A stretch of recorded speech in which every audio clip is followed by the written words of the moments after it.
Well, he's an Ultraman. This is Blinkers Off. What's up, dude? What's up? Show number 3. Here I am. I'm back again. I've learned a lot today. Learned a lot. Yeah, you should be like, in all cylinders at this point of the day, right? Or maybe the opposite. Yeah, no, I'm on fumes. But listen, I learned that Ricky is going to Boston this weekend to take care of some business, as he put it. So, so that might be I think Ricky might be in the mob. Seriously, might be a fight brewing. Yeah, I think he's in the mob. I think he's got connections to something. I don't know. He's a little strange. But so he's going to Boston. And then I learned what read the tea leaves means on the Magic Mike show. And we talked about the bell curve on the Magic Mike show. So it's been a long day, Jared. Wow. The bell curve. What'd you learn about the bell curve? Samich made a statement, and it was the following. Joel Rosario's bell curve is high. Still don't know what it means. So he's on the he's at the very top right now. He's gonna go down again. Maybe. Is that what he's thinking? I don't know. Boy, you know, sophisticated shows you're on. We just kind of get to bullshit, like we just kind of talk about who we like in a race, and then do some bullshit between. But we don't get too technical on this show. No, the bell curve, and like I say, really the most interesting thing was Ricky taking care of some business in Boston. I don't know on that one. Did you ask? Did you ask, or was it like no? He kind of gave the vibe of don't ask, so I didn't ask. I feel like you think he's killed a man before. I mean, I feel like maybe he has, or at least he knows. I think he probably knows someone that has. Yes to both. Yeah. Well, yeah, it's if you guys it's Preakness week, if you guys didn't know. It's been a hell of a week. It's been probably the weirdest week of all time leading up to one of these Triple Crown races. Obviously the headlines are Bob Baffert. We didn't know if he was going to run, if he had horses, if they were going to pass a test, if they did run. I mean, it's just been a nightmare from every regard in terms of just the idea of the sport, but also from a handicapping standpoint of trying to figure out who the hell is going to be in this race. So looks like he passed the first test, right? The horses passed the first test. We'll see. I honestly, it's like, I don't even understand how they're in the race. Really. So I'm just like, well, whatever. I didn't expect at this point in the game, I don't expect them to fail a test. You wouldn't think. My wife asked a very good question. It's like, how the hell are we testing them and getting them back so quick now, but a split sample takes 4 weeks to get back? I thought that was a really good question. What is the deal here? It's like you can test them and get it back in a day? Oh, okay. Well, they got to get it out of the drain in the other one. That's why it takes so long. That's right. Yeah, that's exactly right. Good point. They got to suck it up out of the drain and then redo it, so that's why they... Right. No, I mean, that's a great question. No one knows. Like, it's just like you kind of expect, well, they will probably know something by the Preakness. And then you're like, well, it might be summer. It might be July at this point. And then, like you say, it's like, oh, we can test for the Preakness in a day. We can do it in like 12 hours. It's like, how? That sounds, it should, right? It's not rocket science. You should be able to get a pretty, instant test, right? So, yeah, at this point, we're just kind of like, whatever, right? I mean, I think that's how you and I are. It's just like, well, they're obviously not going to do anything about it. I do think, based off the rules, not to get too much into it, because I know we've covered it a ton, but based off the rules, I do think that Medina Spirit is going to be DQ'd for the Kentucky Derby. I do think that's what's going to happen. Yeah, after the admission of, we used this cream, which, come on, but let's pretend that's true. And that's almost an admission of, hey, if another positive test comes back, quote unquote, the cream caused it and we can't really do much. We've kind of punted on trying to get that Derby win back if that test comes back positive. So you're right. I think he will be DQ'd. I'm skeptical that he really actually starts in the Preakness. I still think we're going to get a mystery illness injury of some sort where he doesn't go. But listen, as of now, he's still in. So we'll talk about like he is. And I have no sources that say he's not going to be. So that's just me being speculative. But just a feeling, Just a feeling, yeah. I'm not going to. I know it definitely feels that way, right? Are you going to be shocked if he pulls a muscle Saturday? Like the rash spreads, I think is the issue. No, and that's the thing about it. Like, and I think like the fact that the excuse was the cream should give you everything you need to know about the guilt of it being not the cream. Because if like I don't even know, like small time trainers that would pull that, they would know better. We're talking about at that time 6-time Kentucky Derby winning trainer Bob Baffert. I mean, it's like I think we're gonna know that that's gonna probably be a no go. Yeah. And so it's like it's an easy way to mask it in a way to be like, yeah, that's in that drug. Yes, that makes sense. But why they would ever pull that? And like 2 days before that, he had no idea what the drug was, although Gamine had tested positive for it earlier in the year or last year, whenever it was. And then it's like now he doesn't know what it is, and then all of a sudden he does know what it is, and it's just like, dude, it's just unbelievable at this point. So let's see. We got a question here, gents. Probability of both MS and basically Medina Spirit and Concert Tour do not finish in the money at the Preakness. I mean, I don't think it's totally unlikely. Like if you can get great odds on that, I would take it. I wish you and I agree with Medina. We'll talk about the race, obviously, detail where Medina's like all or nothing, right? You kind of feel like that anyways. Like he's going to run really well or he's going to be up the track.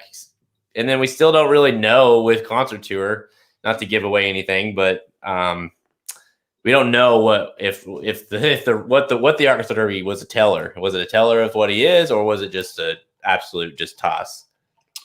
Yeah, I don't think the probability is that great, and the reason being is I don't think the horses are any good in this race. So like they could run poorly and one of them still hit the board, and if they run well, then I don't see any chance that they're not going to hit the board. So I don't think the odds are great, but it's definitely possible given everything that's going on. I mean, you just don't know how they're going to run, and I will get into that, I'm sure.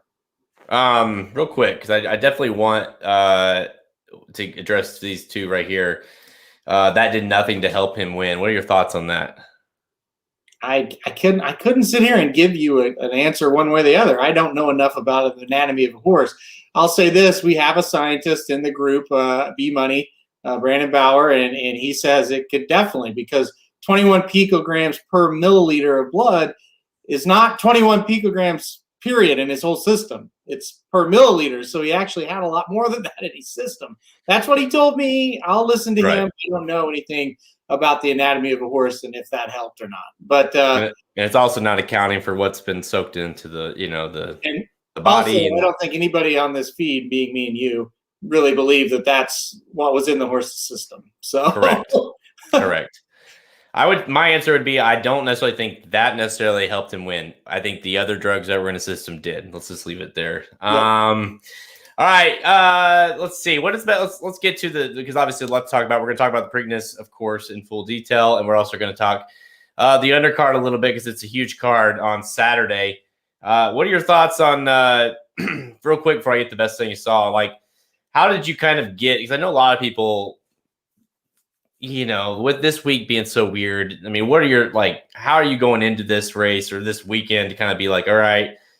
I mean, are you just basically just saying, you know what? You almost have to approach it like Bob Baffert. This didn't happen.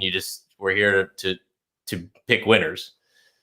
From a handicapping standpoint, yeah, you have to, because that's your job. Your job is to handicap the races and cash tickets and pick winners. So you kind of have to. When you're handicapping, just forget about it and don't try to say, "Oh, I'm going to root against this guy and not pick any of these horses," because he's got a couple that are going to win. I don't know if it's going to be in the Preakness specifically or not, but like Hosier, I think that horse is going to win. Beautiful Gift in the Black Eyed Susan, looks pretty tough. Obviously, he's got the two favorites in the Preakness, and I'm going to handicap him like Bob Baffert's training them, and they're going to run usually how they run. I mean, that's all I can do until proven otherwise. Now, if we get there this weekend and all these horses run terrible, then maybe we're going to say, uh-oh, something's up. But as of now, you got to take them for what they are. And trust me, I went through this personally. It was around it was earlier in the year, and not with this case, but I'd gotten to where I got so sour on Baffert that I was using it and not and I didn't want him to win, so I was handicapping that way. And that was obviously, and like Samich says, Baffert's 2-1 pays the same as another 2-1, and it's exactly right. Fine. And honestly, as Halterman, he's like, I get it. I was with you. I felt the same way, but listen, it is what it is. You still got to pick a winner. You still got to, and it's like we have to it is what it is, and we're gonna find out in a second who we picked. But to that point, yeah, I agree, Samich. I mean, that's ultimately what you had, and I agree, Halterman. It's like you just have to go into this being like, it's the same Baffert, right? Until we know otherwise, that's just how you got to look into this weekend. That it's the same as it's always been. So he's got 2 horses in the race. They're probably both going to have big shots to win. All right, best thing you saw today. Yeah, listen, I think the kind of the funniest thing, and my mom usually watches this show, so I'm going to shout her out real quick. So we go on, with the Sirius Mad Dog Sports, we're on there a lot. And listen, I'm not saying it's like the biggest deal ever, but it's a big deal to be on that show. It's a big audience and stuff like that. And so I always will tell her, and she'll be like, oh, like I don't care about that. So I was on our local radio station, right? I was on the it's called the Sports Reporters on the Jock. It's a local station. I'm not saying that it's an ESPN affiliate, but it's very local. Yes, very local. So I was talking to her and I said, "Hey, I was on the Jock." She went nuts. She was like, well, "You were on the Jock?" Like, yeah. It's like it's just funny. Like in her world, that is a much bigger deal than the Sirius XM thing. I don't know. I just thought that was hilarious. I've been laughing about it for a couple of days now. It's like, yeah, it was like there probably was 100 people. Like 5 more people that listen to our podcast that listen to that segment. But it's not like you say. It was fun. The XM stuff, and I mean, but they love Ned Reynolds. Ned Reynolds. Ned Reynolds. I love Ned Reynolds. I the same way. I told my dad. I was like, hey, one of us is gonna be on the Jock later, and he's like, oh my gosh, like, all right, I'll listen. Yeah. I'm like, all right. Oh yeah, my phone was blowing up. I'm like, okay, I loved it. Don't get me wrong, but it's just like, that's what you're excited about? Like, it was crazy. Yeah, I know. Well, hey, you know what? You did a good job, and I'll be honest, I thought it was entertaining. Like I kind of went into it with low expectations, but to be honest, being that we do a ton of these interviews, I thought, for 2 guys that necessarily aren't, big time sports people, like we're used to, getting interviewed by. I mean, I was like, hey, they did a pretty good job of asking the right questions, considering the environment we're in right now. Honestly, I thought they were awesome. Yeah, I thought it went really good. Yeah, that's not a knock on them or the show. It's just like, that's what got you excited. Okay, it was just weird. Anyway. What's the best thing you saw? Oh, best thing I saw has got to be. I'm surprised that you haven't mentioned this to me privately, at least. How about week 1 of the NFL season? Do you happen to see that schedule yet, my friend? I have. Yes. Chiefs welcoming your Browns into Arrowhead Stadium week 1, and it's a late afternoon game as well. So that's going to be. We might have to make a trip to Arrowhead that day. I'm just saying. That would be fun. As a Browns fan, you're not quite as excited about it. That's the thing. Like, that's why I haven't mentioned it, because it's like, great, we start off 0-1. Awesome. Now, I do think he might have it, because I do think early in the season the Chiefs are going to have some, growing pains with that new line and things of that nature. So I mean, if the Browns have a shot, maybe it is early in the year. But I do think the Browns are going to be like what is it, an 18-week season this year, right? So, like, what are you going to say, like 12-6, 13-5? You used to say 12 forever. My brain is not going to. I'm going to screw that up many times, because I always know, like, if I say 14 or whatever, I know that the other number immediately. So that's going to really throw me off big time. Yeah, right. Yeah, it's like 13, 3, 12, 4, 11, 5. Okay, so yeah, it's 17 games. So that's going to make it even harder. That's going to make it, because that's an odd number. So now I'm just going to be all screwed up with the 17 games. How about just 17-0? I mean, that's pretty much what I'm thinking with the Chiefs. So, what about the Dolphins? I mean, is this the year, Samich? I mean, I'm thinking this is the year. I know, isn't he's a Dolphins fan, right? Oh yeah. We could ask what Magic thinks, but we'd have to ask for like half the NFL teams. So, true, yeah. Because he's ready. 11-6 in playoffs. All right, we'll see about that. But yeah, that's obviously. it's great. I'm thinking, sounds like I think the NFL is going to be like a full on, fans in the stands, we're going to have like a first, back to normal, so to speak, with the NFL. So that's going to be great. And obviously that can't get here soon enough with last year, even though we were back, it was weird. I mean, the Chiefs were one of the only stadiums that had any fans in the stands, so obviously having that back, we can't wait, or I can't wait anyways. And we're going to that game. You may as well just book that. So sounds good. All right, let's do it. Let's get to today's show. We're going to preview the $1 million Preakness Stakes at Pimlico Race Course. Then we're getting some rapid fire selections for some of the undercard stakes action Saturday at Pimlico. Let's go. Hold on. There's a comment, and I wanted to ask. Hopefully, you're still here. It is Gavin. Gavin Henry. Just wanted to ask. So you think he's innocent? I guess by the comments. So I just want you to comment why. Why do you think so? I'm not saying you're wrong or right. I just want to know because a few people have told me this, and I want to know kind of the reasoning that you think. 5 positive tests. What's that? Positives. 5 positives in the last year. Well, again, I'm not judging. I just want to know why you think that. And I do want to make something very clear to people, if they think we're like haters. It's like we were like the biggest. I mean, I have 2 in my office: American Pharaoh Rebel, American Pharaoh Arkansas Derby in the winner's circle. But I mean, he was our hero. We loved Bob Baffert. We defended him over every time someone would come to us. People that know would be like, no, he's not. And I mean, you just kind of have to get to common sense at some point, and you watch enough racing, right? You do, especially. You see it.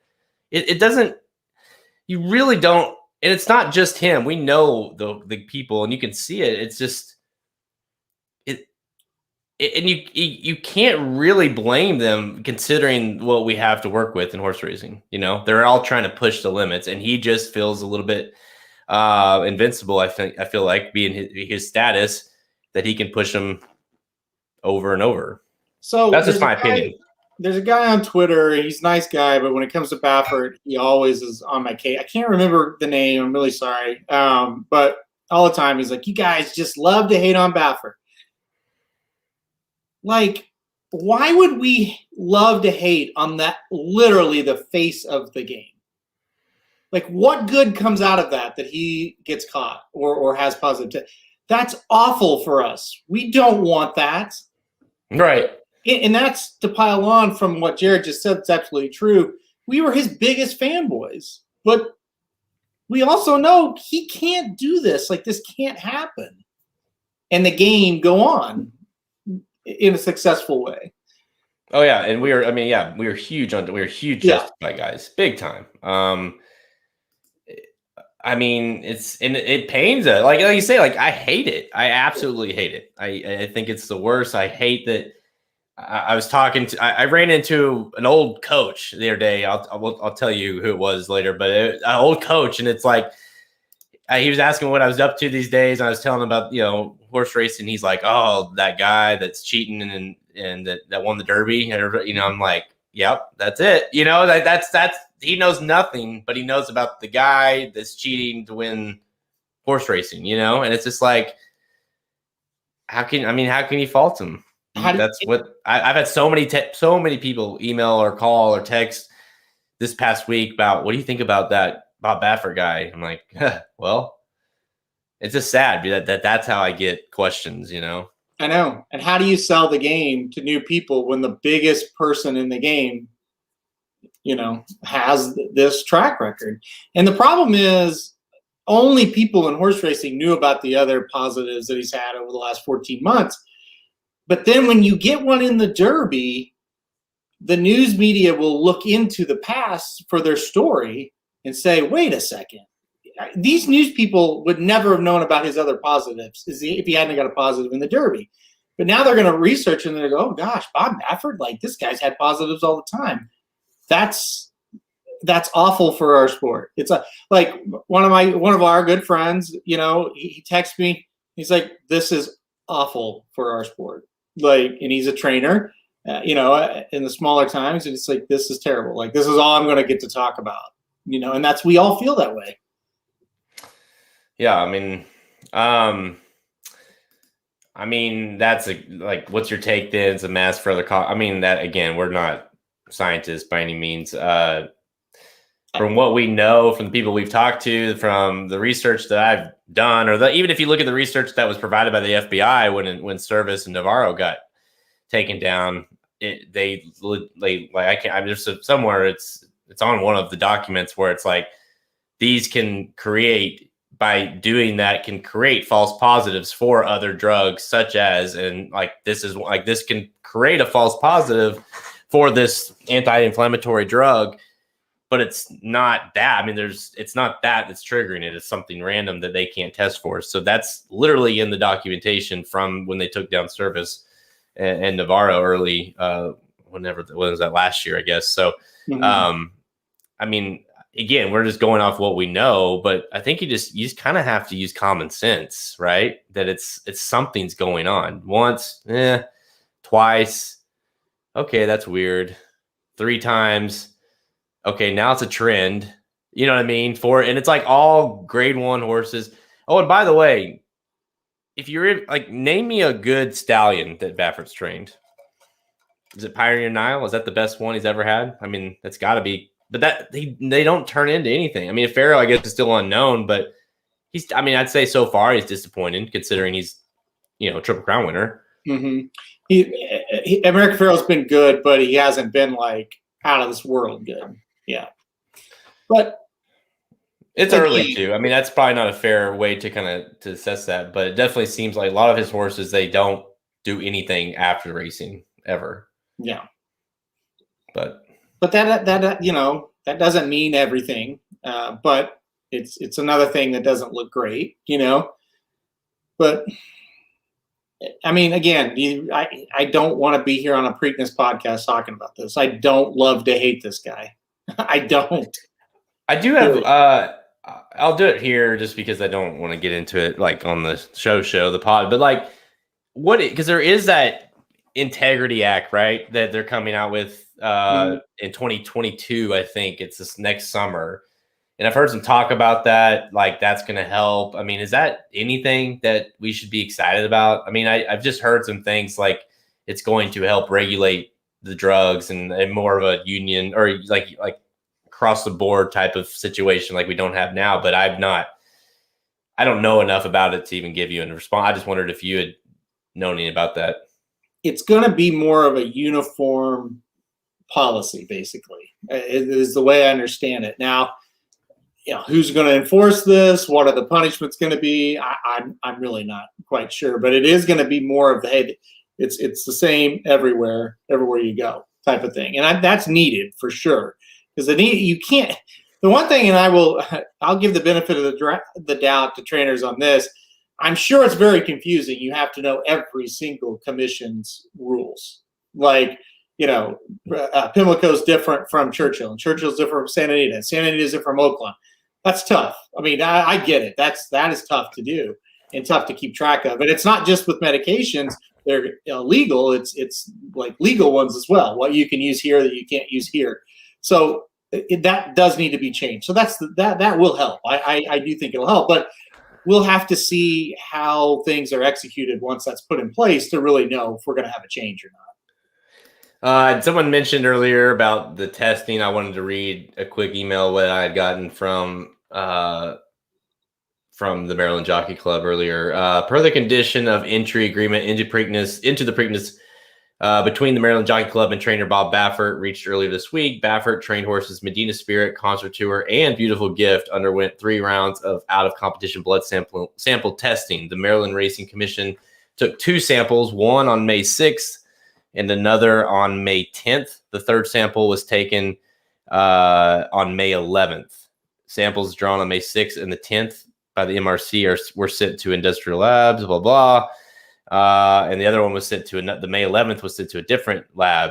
The May 6th samples were screened for both prohibited and therapeutic substances and were reported clear for all horses on May 13th by industrial laboratories. Results for the May 10th and May 11th samples will be available on Friday, tomorrow, and are expected by 3 Eastern. So he passed the first one. Mm-hmm. If he passed the first one, then he's passing the rest of them. So it feels that way. Yeah. Like this comment, yet there's guys like Peter Miller nobody talks about. We talk about it all the time. We bring these other guys up all the time. So this why are you guys hating on Baffert? I mean, how many times have we said, oh, it's Peter Miller sprinting on the turf? Well, he's got, I forget the last one that he claimed, the CZ Rocket. We talked about him all year last year. Like magically, the horse is now an elite sprinter after he couldn't win a claiming race. Can't think of the turf horse that won, that never wins, and then he won first off the claim for Miller. Oh gosh, that's going to bother me. But anyway, we talk about it all the time. We talked about Cox during the Pegasus with Nick's Go. If you're don't accuse us of not calling out cheaters. We're one of the only ones that do. So I don't know what to tell you. Yeah, that's the one thing about if anybody's giving us shit, then it's like you need to watch more of our shows. So because that's all we do. When Maximum Security won, we're like, oh, well, that's great, and everybody's like, oh, Service, he's clean. Oh, okay. Navarro, like, how many times did Navarro go up and win the Vanderbilt with some just like at Saratoga, with just like when El Deal won the Vanderbilt, and it's like. What? Like Chancelot runs like 158 buyer up at Saratoga. And well, of course he did. I mean, come on. Who was the? Just beating up. I mean, that's crazy. Was it El Deal or what was the other Navarro horse that he was guarding that day? When we met him, was it El Deal he was guarding? Yeah. Like looking back, you're like, oh, that seems suspicious. But yeah, I mean, the list goes on, and to my thinking is there's only one guy that's the face of horse racing. That's Bob Baffert. There's only one guy currently testing positive consistently in the biggest races that we have. That's Bob Baffert. How do you it's almost like you have to do with like a child, right? That's how you like make an example out of them. You have to. I feel like that's if you can make it. I mean, it has to be a major like a 6-month ban or something. Yeah, and maybe these other guys, the Diodoros and the Cox and the list of who we just mentioned, all those trainers, they're thinking, they did that to Baffert. Yeah, they can do that to me easily. And I mean, the thing that makes me the maddest, I still think Bob Baffert is a good horseman. And maybe I'm just an idiot for thinking that, but I think he's good. Like, I think he could be successful and be clean. I totally do. I'm not going to go there with that. Not there anymore with him. Sorry. I think Jimmy Barnes is a good horseman. How about that? Well, that's the other thing I think we've really learned through all this. How much does Baffert really do? Yeah, he's just like the guy that's like, pulling the strings, basically.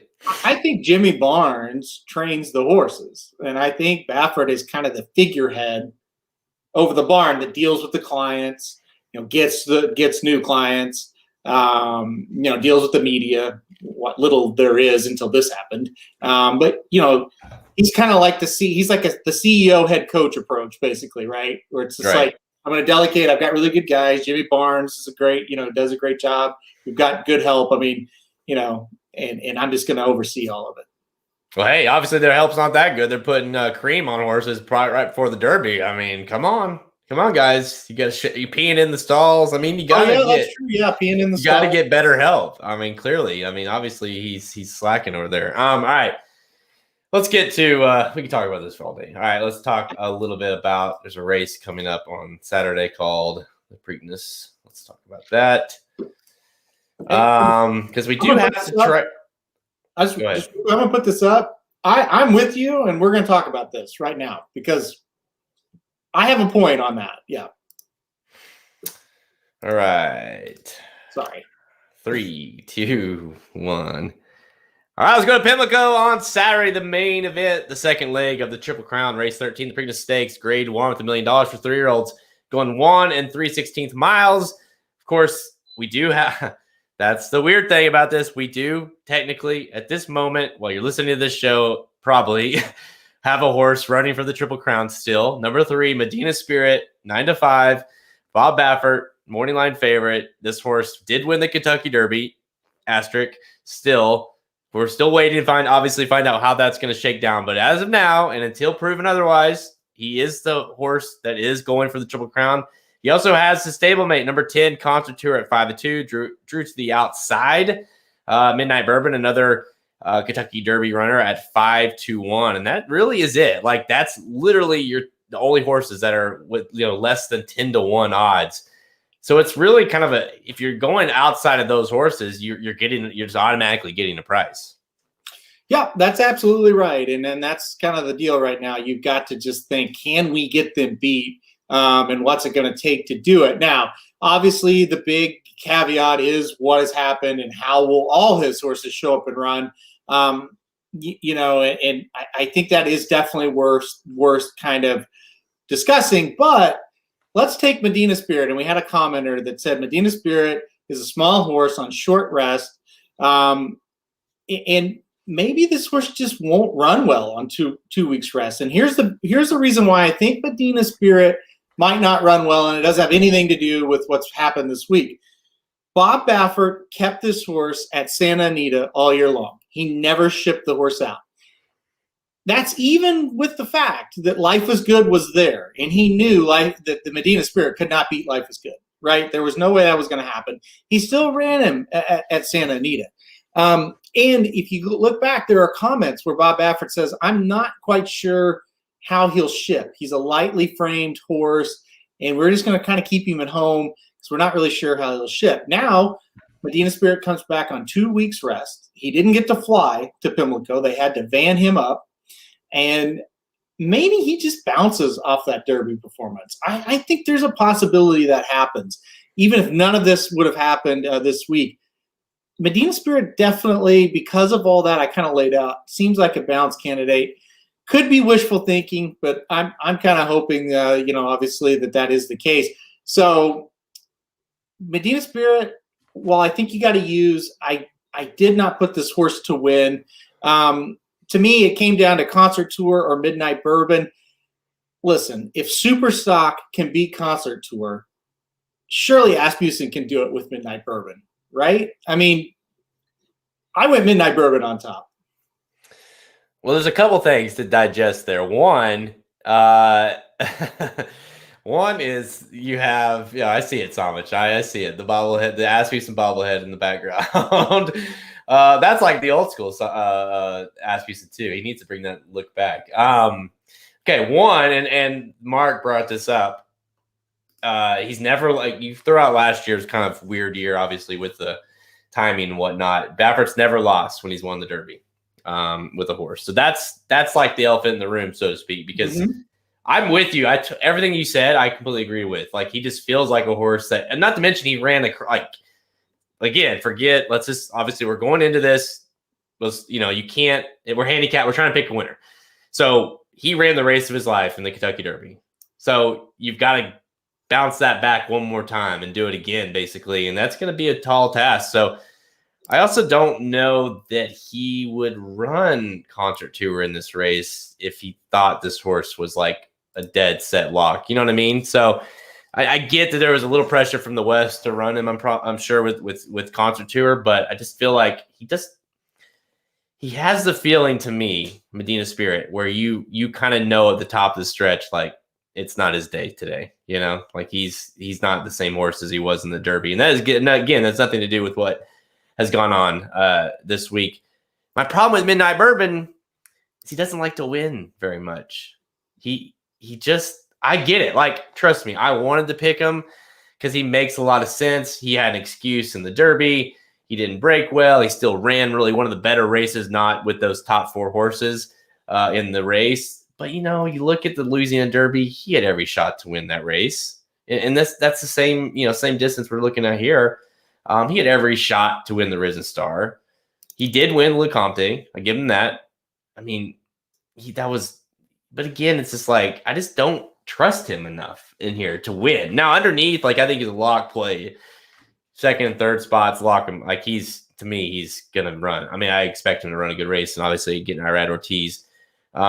Listen, and again, for all the Baffert people that think we're Baffert haters, I just kept going to Concertor, and I hate it. I really hate it. But I'm kind of at the point where I'm like, a bunch of these horses don't like to win. We won't even talk about Ram, but Ram likes to win lately. Keep Me in Mind definitely does not like to win, but he likes to, chunk up there. Medina Spirit, up until the Derby, really didn't necessarily like to win. Crowded Trade didn't like to win, doesn't like to win. Midnight Bourbon, talked about him. Rombauer doesn't. I mean, the Japanese horse that's going to confuse a lot of people, and they're going to think the horse is from France. That horse, who knows with that horse?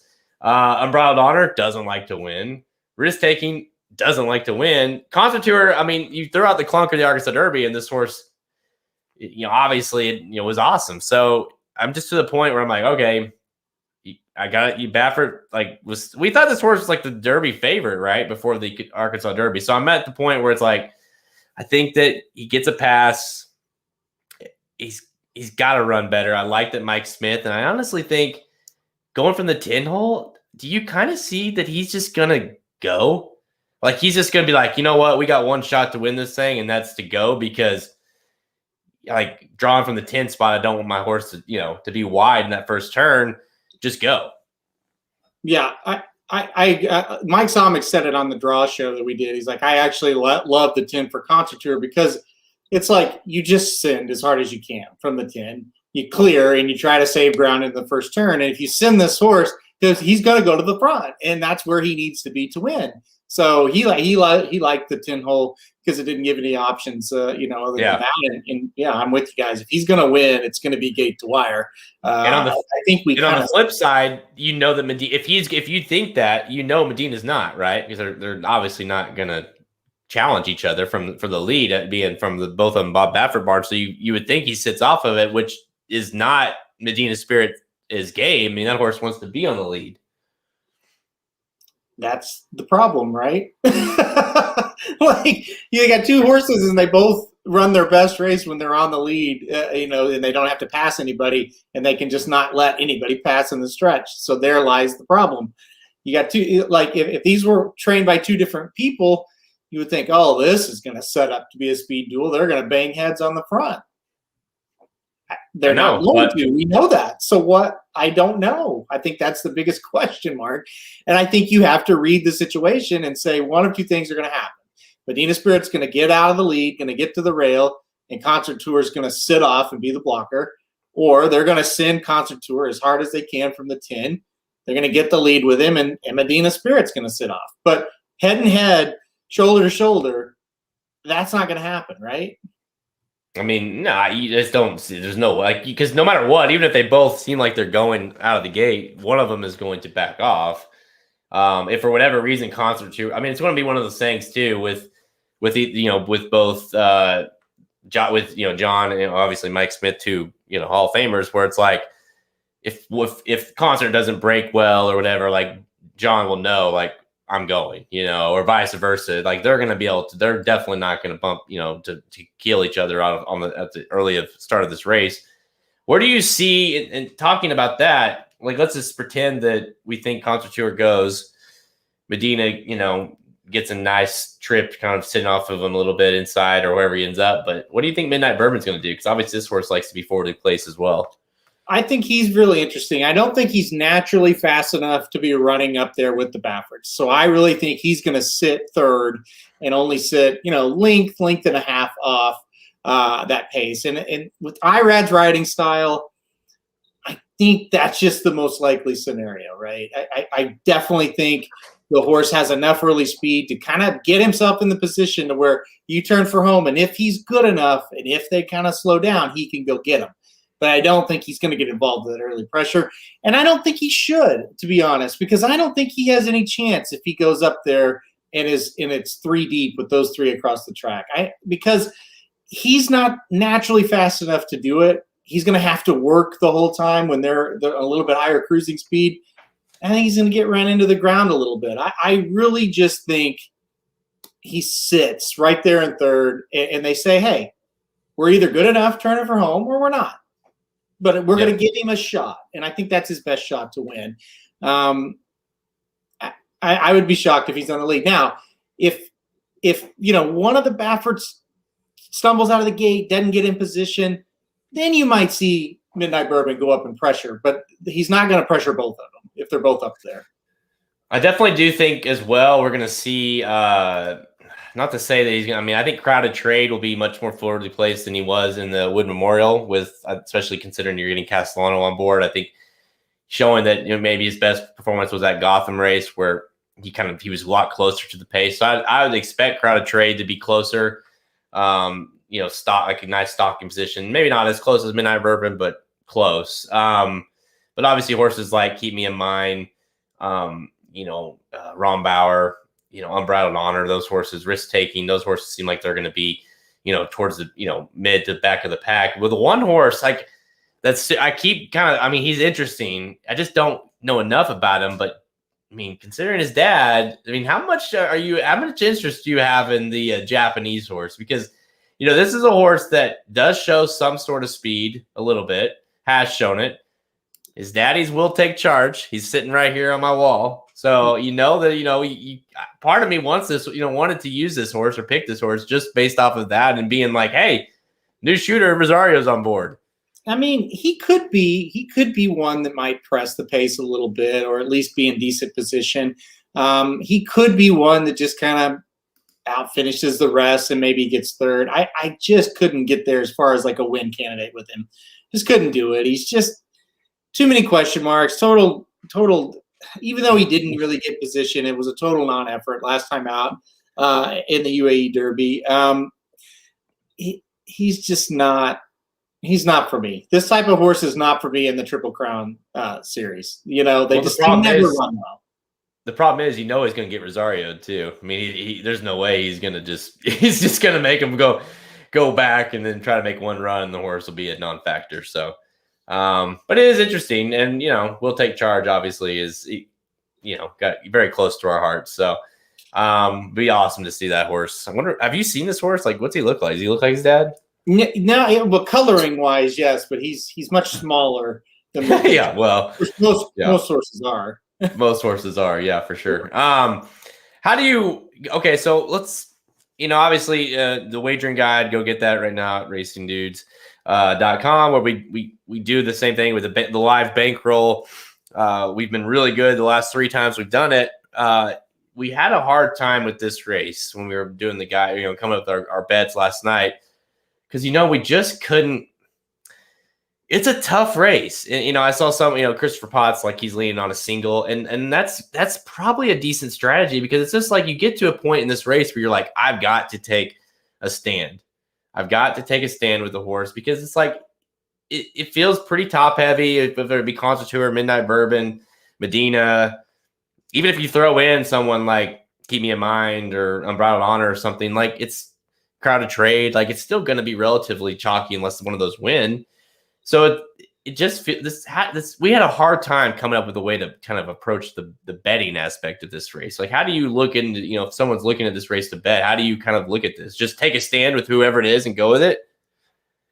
Kind of, yeah. I mean, it's like, honestly, I wouldn't invest a ton in this race, even if none of this other shit had happened, because it's just kind of weird. You just can't sink your teeth into anybody that's a decent price that you get excited to play. Not only if you're trying to pick a win, but like underneath, it's tough. Like you're not really excited about any of them, and so then you go, okay, is there a favorite where I can just kind of pound them?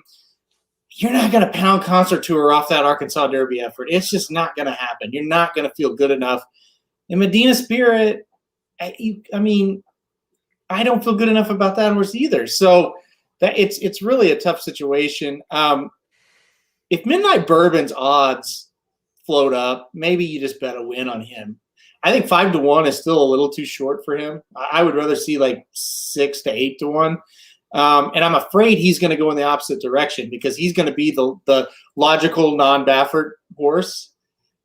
And I think that's going to take money. So then you're in a situation where you're just trying to get a Crowded Trade or a Rombauer or a Risk Taking or Unbridled Honor to hit the board underneath some of these logical winners. Yeah, I mean, if I'm looking at a price, I'm looking at the 4 Crowded Trade. That was one I really wanted to put on top. I just couldn't that Wood Memorial was so bad, and I'm not a big. I'm finally on the Samich bandwagon where it's like if they come out of Aqueduct, it's just like forget it, like just scratch them out because I mean those horses are just garbage. He couldn't beat Bourbonic and Dynamic One in the Wood Memorial. It's like come on. Yeah, I mean he does have the look of a horse that like for Chad Brown, you know, we Cloud Computing, I think it wasn't that did that kind of jumped out there, you know, made a big race in the Preakness. So I mean it could happen. That's why 10-1 looks nice if he stays there, but honestly, I'm at the point where I'm just like, you know, I'm just gonna ride it with Concert Tour. I mean, I'm not gonna play a ton. I'm gonna probably use him and like I think going thin here with a few horses and like going deeper in the pick 4 because I just don't feel good enough about. And that's like you don't want to. My thing, like my advice would be you don't want Bob Baffert to beat you here. So don't let him. You know, don't let what's happened keep you from using one of his horses or both of his horses or whatever. However, if you like them, look at the paper, see if you like them, what you think, and forget what's happened because that'll be the worst if you miss cashing a pick 4 ticket and you get to this leg and just because you didn't use Bob Baffert. That would especially when there's prices that could be had in the 3 races or 4 races, whether you play pick 4, pick 5 before it. Like. This isn't really a race that you need to create a lot of value if you know, because I think you're going to get value on some of these other races. All right, final question I want to ask you. We're both picking. We're both picking. I'm picking Concentrate. You're picking Midnight Bourbon on top. But final question: who is the one horse that intrigues you the most that might be running like making a big run late? You know, that coming from the clouds, making a big run up for second, up for third, whatever. Who's that one horse that you keep kind of going back to? None of them. I mean, nope. You got to give me an answer. Listen. Like people are like, yeah, keep me in mind. 6th, 5th, 8th, not or 7th, not even close any time this year. I don't know. Like oh he made a run in the Derby, did he? Not really. I don't know. I don't really like him. Listen, I don't really like Ron Bauer, but he did kind of point for this race. He's fresh. He didn't run awful in the Bluegrass. Maybe he gets up for like 3rd, but he's not great. You know, none of these horses are great. They're going to run late. Yeah. I know you know this, but I like Unbridled Honor underneath. Yeah. I think this horse, I mean, it's not like he's been great. The Tampa Bay was, you know, and obviously his odds have shown that he's not been heavily bet on either of its last 2 races. But, you know, Todd, man, he's training lights out right now, and he's got these 3-year-olds running great. And obviously, we saw his in the Peter Pan. So you got to think that this horse is going to, I mean, he's here for a reason. So I think if he continues that from the Tampa to Lexington to here, I could see him running up for 2nd or 3rd. It wouldn't be shocking, especially at 15-1. Gets Luis Saez to ride. I like that for sure as well. You picked him, and I don't hate it. And I think that in itself shows you how bad this field is. And again, I'm not hating the pick because I like it. Like I think he has a shot. This is a horse that finished 7 lengths behind Helium, and then 2 and 3. He ran okay in Lexington. Don't get me wrong. 2 3/4 lengths behind King Fury, and we're saying, yeah, he has a shot to hit the board in the Preakness. In a normal Preakness, this horse should not be anywhere near the top 3, right? Yep. And that's part of the reason why we had such a hard time coming up with, like, you know, we wanted to come up with like some crazy creative try, you know, similar to what we do in the Derby, but it's like this has a really good chance of being like Medina Midnight Concert, and then it just becomes super chalky, and you invest $60 or whatever into your try, and you get lucky if you even get that back. Two races ago, not 2 years ago, not last year, not as a 2-year-old, 2 races ago, Hidden Stash beat this horse by 6 lengths. Yeah, keep it coming, man. Hey, furthermore, if you like risk taking, like Bourbonic just beat the shit out of this horse last time out. Dynamic One, like you said, Super Stock beat Concert Tour. I mean, it's like the list goes on. And to be honest, the only horse in this field that you can't make that case for, Medina Spirit. You just can't. When he loses to Rock Your World at Freak that day, or he loses to Life is Good. He loses to Life is Good again. You know what I mean? Like, when he loses, he's losing to like really good horses or really good performances. And he's the only horse in this field that you can say that about. So take that for what it's worth. If he runs his race, he's going to be awful tough to beat. I'm going to take the other Baffert.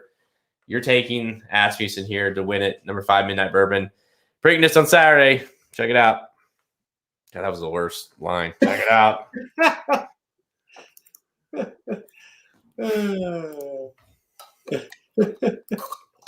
Yeah. Isn't that funny though? Like Medina is like the only one. Like if you look at it on paper like that, it's like he's like definitely like easily the horse, right? Yep. It's not that even close, frankly. No, it's not. Okay. That's the thing. He's a huge standout in here by numbers for sure. Yeah, for sure. Yeah, thank you so much. And obviously the guide is it's a doozy. It's a good one. I think we invested $300 into the total bankroll for the bankroll guide or the articles. So yeah, this is going to be a good one. I think the undercard is definitely where we're looking to make our money, no doubt, which we'll get into right now. We're going to do rapid fire the good old way where we do 3 races. We pick one for each category, and we'll talk about those races a little bit in detail. Obviously, there's 10 stakes on the day in total, 9 undercard. Well, I guess 1 after. Don't forget the Arabians after.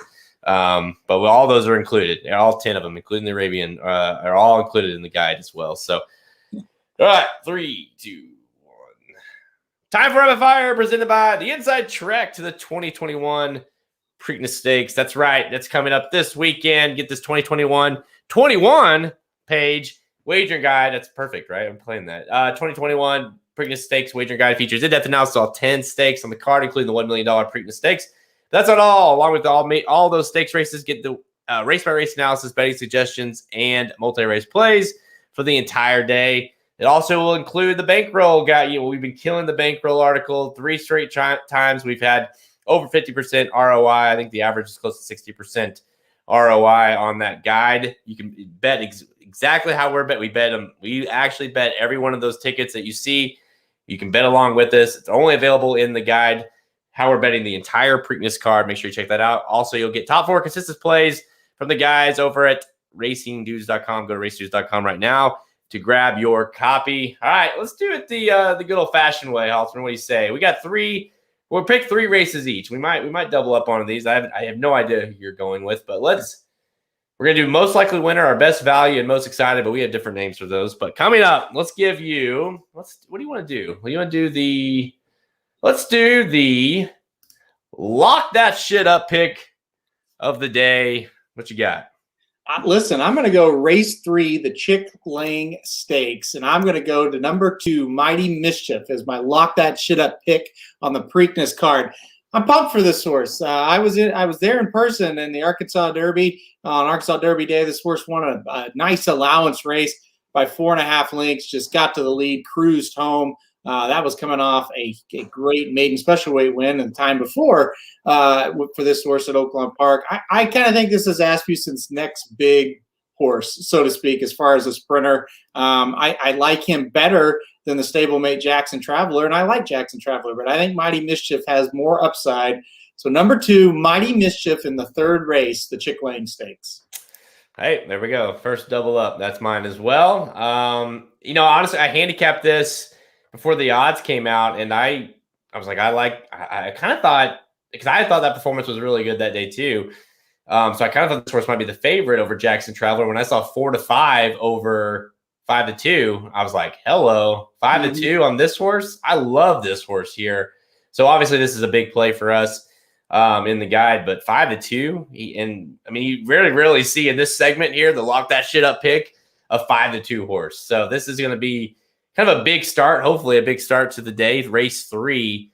Love this horse, Mighty Mischief. You said it all. I think this is, I think this horse is going to be really tough to catch. So I like this horse a lot here. All right, let's go. What do you want to do? You tell me. You make it. You tell me, and I'll put it up. let's do the race we're most excited for. All right, you didn't say it the right way, but this so excited I get Wood Memorial race of the week. We talked about the Wood Memorial a little bit ago. What do you got? I'm really excited for race 6, the Gallarette. I'm very excited to see Mean Mary back in action in the Gallarette. I really like Mean Mary. We got to see her, take on Rushing Fall, in a classic race, the Diana at Saratoga last year. Ran in that Breeders' Cup Filly and Mare Turf, such a really tough race that last year. Really good race. Got 7th, but only got beat 2.5. Won the New York at Belmont last year. I like Mean Mary. I'm excited that she's back.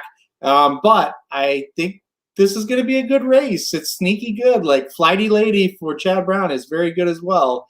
So I think it could be a situation where Mean Mary's ahead and Flighty Lady's kind of running late. So I'm excited for that one. Yeah, we're on the same page with this one. I think we might have flip-flopped a little bit on who we like, but I like Flighty Lady, but I'm definitely excited to see Mean Mary back. I think this is going to be a fun race. Like, you obviously got to think that Mean Mary will be on the lead.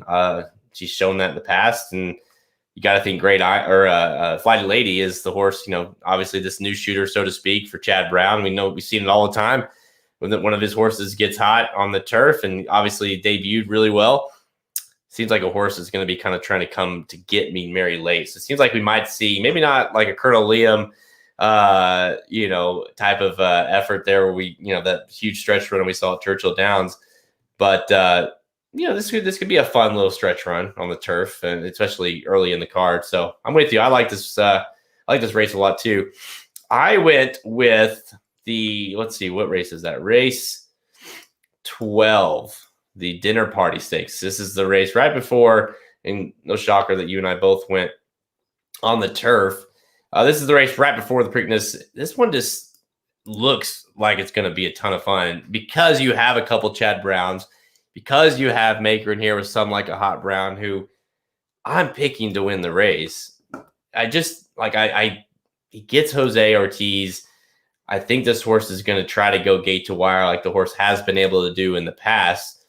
And, looking back, our conversation last night, we easily talked about this race probably the longest because we were so intrigued by these couple of these runners in here and how to best play it. And really the Chad Browns are super interesting to me. The Kurumada, obviously Sacred Life being the chalky horse, but I wouldn't sleep on the other Chad Brown either. And obviously having a price at 4-1, not a huge price, but some like a Hot Brown, drawing the rail, getting Jose, going to try to make a run at it here. I think this race is sneaky going to be really good.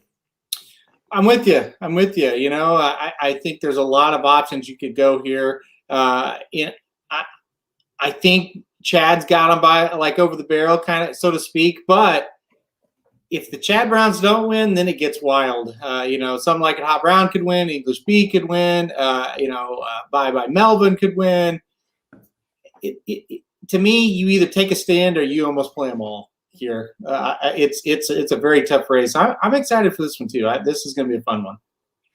Yeah, it could be a nice day, right, for Chad Brown, especially going into here. He's got some turf runners. He obviously has a couple in the Preakness. It could be a big day for Chad Brown. All right, let's hear it. Your final one, that Making It Rain long shot pick of the day. What you got? Yeah, I'm going to go to race 10, the Jim McKay Turf Sprint Stakes. I'm going to go number 5, Hollis at 6-1. I just think this horse gets a huge rider upgrade, and that's really nothing against the riders that have been on Hollis lately, but Irad Ortiz Jr., a little bit different category as these other ones. I can trust him in the situation where, if the pace gets real hot, Hollis might be able to sit off with Irad, or, if the pace is not so bad, maybe Irad just takes him to the front and tries to go gate to wire. So I think it's 6-1. He's definitely worth the play. I think you're going to get a pretty around that number because there's a lot of other ways you can go here. 13 horses sprinting on the turf. Usually you don't have any trouble getting a price. So number 5, Hollis for me. Yeah, I'm having some issues with myself on this one because that's one horse I didn't use in my top 4. And I knew that because we talked about this race last night, and ever since then, knowing how much you like this horse, I'm frustrated that. So we we definitely used them. You wouldn't let me not use them, so I'm glad that we did now. But in my top 4, this might be the one that I get knocked out on. But I like the critical weight here quite a bit as well. So I think this is going to be a fun race. But I had a hard time because even though I have some mid-priced horses, I didn't have a ton of like high-priced horses, and really the only one that I come up with here that I think has a big-time shot is the 3-horse in race 8, the James W. Murphy Stakes. That's number 3, Chasm. Chasm for maker Luis Saez jumps on board, and I mean, this one to me just kind of smells like one of those like Mike Maker on the turf kind of long shot horses that runs a huge race. Like out of door is going to scratch. That was my fear. But you past him, when you scratch him out, I mean, these horses are all kind of the same. I mean, they're all running mid to high 70 buyers. I mean, they're all kind of right there. I don't necessarily think this is out of the reach for Chasm to win here. You know, he's going to be up against it, considering he's never like won a big time race. He actually hasn't ran or hasn't won since earlier this year, and he's ran some good races, 3 in a row where he's ran good races, just hasn't quite broke through. He gets Luis Saez back, who I like the fact that he comes back to ride this horse. Gets Lasix back as well, mind you. I thought that was a very important thing because this horse ran 3 really good races on Lasix, came off of them, still ran okay, didn't win. I like that he gets him back. I think that's going to be a huge thing as well. So Chasm at 8-1, I like it. Yeah, definitely a horse I used. I don't know. I was a little disappointed in myself. I went TD Dance in the race, but it's like, yeah, you could have been a little more creative than that. But I just think the pace sets up pretty well for the horse, but it sets up well for Chasm too. So I do think one of those second or third tier horses will win here. I don't think you're going to see a gate to wire winner, but I'm kind of with you. I thought about Chasm for a long time. I think it's a good pick. Actually, I think I had I want to say I had Charles Chrome. I have Charles Chrome second, so I've got I got 8-1s, exactas. So box those up. Shit, man. But no, I mean, those are both I think like I'm kind of with this is that kind of race for me. I use TD Dance, but not obviously on top. I just kind of had this race kind of, to me, looks like a race, especially once you throw Outdoor out. I was so relieved when Outdoor went out because it was just like I didn't want to use him, but at the same time, it's like super classy horse, right? I just thought the distance might be just a touch too long, and whenever the news came out that he was going to scratch, I was like, yes, that makes my life easier. So I like number 3, Chasm, for my Making a Rain long shot pick of the day. All right. It's my favorite segment. Yep, I know. It's back. We hadn't had it in a while, so that's good. I know. Well, we finally had a card that was worthy of it. Right. Yes. You don't just half-ass. You can't just let it out all the time. You got to make sure it makes sense. So happy to bring it back. Yeah. If you guys have questions, well, hit us up on the hit us up on here when we'll try to answer them for you before we're closing this thing up. Christopher likes tuned in that one. Yeah. Tuned in that one, I should say, not tuned in. Yeah, I was on the fence with that horse, to be honest with you. Me too. Yeah, the ultimate weight break, no jockey. Yeah, right. I know. That's that should be a huge angle, and that it's one of the unspoken angles we don't talk about much when no jockey shows up. All right. 3, 2, and I saw someone commented 3, 2, 1. Yeah, this is for my editing. We're not cool like the Magic Mike show. They just go run through theirs. This is like you get the rough version when you're watching us, and then I edit out all the bullshit and I make it all sound pretty. Magic's just lazy. Let's just be honest. Like I've been editing his shows since he's been gone. They've been better than they've ever been. The last couple episodes since I've been editing them. So if you wonder why they've gone shitty again, you'll know. It's because Magic is back. So welcome back, Magic, by the way. Yeah, he's back. Are you happy to see Arkla back, Halterman? I saw he was back at Churchill. Yeah, no, Boy. I'm not unhappy about it. It doesn't really move the needle one way or the other. I did see your comment, Mark. You got like 3 guys, you and a couple other guys going to Churchill this weekend. That's fun. That's very fun. I wish I was going too. We probably have a good time. All right, 3, 2, 1. That's all the time we have. Check out racestudios.com for our free picks and our premium selections on our handicap products page. Click the products link at the main menu at racestudios.com to learn more. Just got to click that big ass button at the top menu to get premium, and you can get all our premium picks, Soma bombs, rockets. Of course, the guides out there. That's where you go get the guide right now for the Preakness. Go get that. You get premium selections for every track running in America. Halterman's got those covered. So anything you want premium related, go over there to racestudios.com and get your product. You also, of course, have free products or free picks for every track running as well. So if you're just looking to play some free win picks, we got those covered as well. The 2021 Preakness Stakes wagering guide is now available. Subscribe to Race Studios Premium. Get that absolutely for free, or you can purchase that individually. Subscribe to Race Studios Premium today, and you'll get the Preakness Stakes and Belmont Stakes wagering guide coming up for free. Because if you have an active subscription, you get any wagering guide we push out for free. So any active subscription will run you through the Belmont Stakes. RaceStudios.com is your destination site for all free horse racing picks. So make sure to check us out. We're on Twitter at racing_dudes, Instagram and Facebook. Listen to us on all your major podcast platforms, SoundCloud, iTunes, Stitcher, the website, of course, racingdudes.com. Make sure you go check out the Magic Mike show. They had Halterman. Halterman was on there with Samich and Magic, so you want to see his return. And they covered the Preakness Day late pick 4. So if you want to kind of get their insight on how to play that pick 4, who Samich likes, who Magic likes. I don't know, Magic just hosted it, right? So who Samich likes, who Halterman likes, as far as tickets go, make sure you tune into the Magic Mike show to get more information on that. Let's see. Any final questions? We want to answer any questions anyone of y'all got. Seriously, they should move the Preakness. You need a... I don't know about that. No, don't think they can do that. I wish. Wasn't it Laurel? Was that the talk? They were going to move it to Laurel is where they would move it. Yeah. Yeah. Sleepy Eyes Todd finishing 3rd at Fawner. Does that really happen? Yeah, that happened. He went back to defend his title and ran 3rd. I don't have. I guess when you go to like Pegasus and Saudi and Dubai and then Fawner, I guess he's tired. It would be my only guess. Yep. I thought he would romp just because it's Fawner, but wasn't good. He's a horse to me that is a great example of just like they figured him out a little bit. He started running some big races, and then they just started jumping him into every single biggest race they possibly could, instead of like getting him there, or maybe even realizing, okay, he's not Pegasus good or whatever, he's not Saudi good.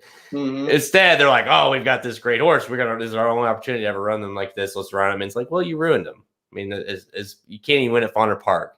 I mean, Halterman could win at Fawner Park right now, I think. So Silvermaker could win at Fawner Park. Well, that's true. So, all right. Yeah, of course. I think we haven't locked it up, but there probably will be a live stream this Saturday for the Preakness, probably covering the last bit of that card, of course, into the Preakness. And if you want to get our thoughts, Halterman and I will be on Mad Dog Sports, Sirius XM. I think it's like 82, I want to say off the top of my head. We'll be on before the Preakness and after the Preakness, talking about, of course, what we thought, what we think and what we saw. So we'll be on there. So you want to get more information, you've got XM, make sure you tune in for that. You're going to get a lot of us. Do you know like specific time that we're going to be on yet? I do. Hang on. We are going to be on 5:15 Central until the race, which I think is like at 5:47 or something like that. Yeah. And then we'll be on from 6 to 6:30 post race. Cool. Central. Those are Central times. So cool. Make sure you tune in for that. We'll be together. Halterman and I will be together. So that'll be it's always more fun when we're together and can, get mad together or celebrate together and hug together and, do all Halterman always likes to hug it out. It's weird to me, but it's good that, I'm always like social distancing. Blues are down 3-0, win 7-3. They won. Oh, okay. Yeah. When do the playoffs start? Monday night for the Blues. Okay. They're going to play Colorado or Vegas in the first round. Vegas. You better hope it's on Vegas. Oh yeah, well, they can't beat either one of them. So this year, let's see. What's the Colorado score, Samich? Do you have it? Because that hinges on who we play. Let's see. I'm looking it up here. Colorado 3-1. LA 1. Yeah, we're gonna play Colorado. There you go. Yeah, for those that don't know, like really one of the bigger things that really that the joke is like when Samich emailed us years ago to kind of like introduce himself and he's fan or whatever, it was like he used Blues in like the text, and Halterman, the joke is like that's the only reason we ever responded was because you hooked us by saying Blues. And honestly, we probably had the conversation. It was like, well, Halterman, you can respond to this guy because he likes the Blues. So that's probably how it went. I think that's what happened, actually. Yeah. Oh man! So there you go. If you ever want to get a response from one of us, just bring in the Chiefs or bring in the Blues or whatever, and we'll guaranteed respond to you because we can't help ourselves. So yeah. What's the email to purchase a Phillies Like It Fast and Firm T-shirt? Staking it. Okay, well, you can send us an email at contact@Racing Dudes, and we'll get you one sent out. We had to take those off because of the Karens of the world. I'm at the point where it's like we should bring them back, but yeah, I don't think they're a big problem anymore compared to the other problems. We definitely need the Baffert shirts like that have like the clown nose like Barstool does of the Pret or of Goodell. We need one of those for sure. For sure. But all right, that's all the time we have. I'm Jared Welch. He's Aaron Halterman. Good luck in the Preakness. We'll see you guys Saturday. Thanks, guys.